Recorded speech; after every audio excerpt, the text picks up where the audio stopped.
ഇന്നത്തെ ലേഖനഭാഗത്തില് പൗലോസ്ലീഹ നമ്മളോട് പറയുകയാണ്, നിങ്ങൾ വചനത്താലോ പ്രവർത്തിയാലോ അല്ലെങ്കിൽ വാക്കാലോ പ്രവർത്തിയാലോ എന്ത് ചെയ്യുമ്പോഴും അതെല്ലാം പിതാവായ ദൈവത്തിന് നന്ദി അർപ്പിച്ചുകൊണ്ട് ഈശോയുടെ നാമത്തിൽ ചെയ്യുവിൻ, അല്ലെങ്കിൽ ദൈവത്തിന്റെ നാമത്തിൽ ചെയ്യുവിൻ എന്ന് പറയുകയാണ്. എത്ര മനോഹരമായിട്ടുള്ളൊരു വചനമാണ്. നിങ്ങൾ വാക്കാലോ പ്രവർത്തിയാലോ എന്ത് ചെയ്യുമ്പോഴും അതെല്ലാം പിതാവായ ദൈവത്തിന് നന്ദി പറയണമായതിനെ തന്നെ പിന്നീട് അവന്റെ നാമത്തിൽ ചെയ്യുവിൻ എന്ന് പറയുകയാണ്.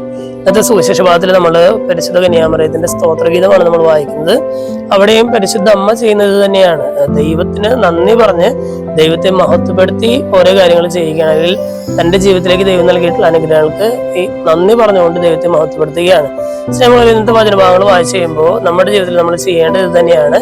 എല്ലാ കാര്യങ്ങളിലും ദൈവത്തിന് നന്ദി പറയണം. പൗലോസ്ലീഹ അത് കൂടെ നമ്മൾ ഓർമ്മിപ്പിക്കുന്നുണ്ട്, തന്റെ ലേഖനങ്ങളിലൂടെ നമ്മൾ ഓർമ്മിപ്പിക്കുന്നുണ്ട്. എല്ലായ്പ്പോഴും നിങ്ങൾ ദൈവത്തിന് നന്ദി പറയണം, സന്തോഷത്തോടെ ഇരിക്കണം, ഇടപെടാതെ പ്രാർത്ഥിക്കണം എന്നൊക്കെ പറഞ്ഞുകൊണ്ട് കൂടെ നമ്മൾ ഓർമ്മിപ്പിക്കുന്നുണ്ട് തന്റെ വചനങ്ങളിലൂടെ.